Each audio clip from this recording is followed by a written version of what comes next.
une certaine rotation au sommet de l'État. Alors je pense que les élections aussi relèvent d'une obligation qui est constitutionnelle. Lorsque nous lisons l'article 70 de notre Constitution, on nous parle du quinquennat du président de la République.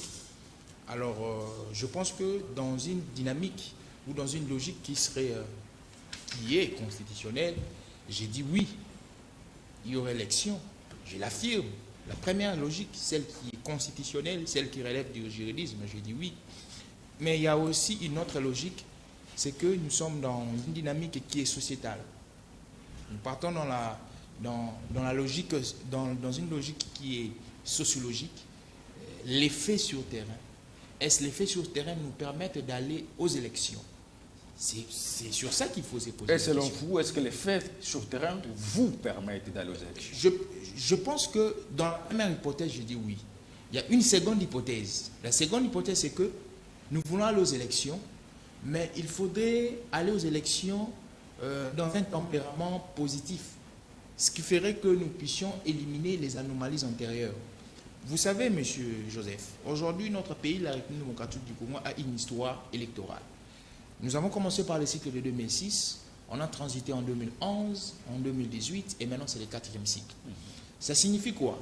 Si nous voulons arriver au 4e cycle, il faudrait que nous tirons leçon de toutes les anomalies qui ont gangréné les cycles antérieurs pour que dans le 4e cycle, nous puissions aller vers la perfection. Parce que le 4e cycle électoral, certes que ce sont les élections à l'ordinaire, mais c'est un cycle particulier parce que nous voulons éradiquer et perfectionner ces élections. Alors, nous n'allons, à mon humble avis, je pense que si on veut partir aux élections, il faudrait éradiquer les erreurs du passé. Les erreurs du passé, entre autres, il faut faire les élections entières dans toute l'étendue de la République démocratique du Congo. Il faudrait faire les élections que tout citoyen doit participer. Mais nous sommes butés face à un fait.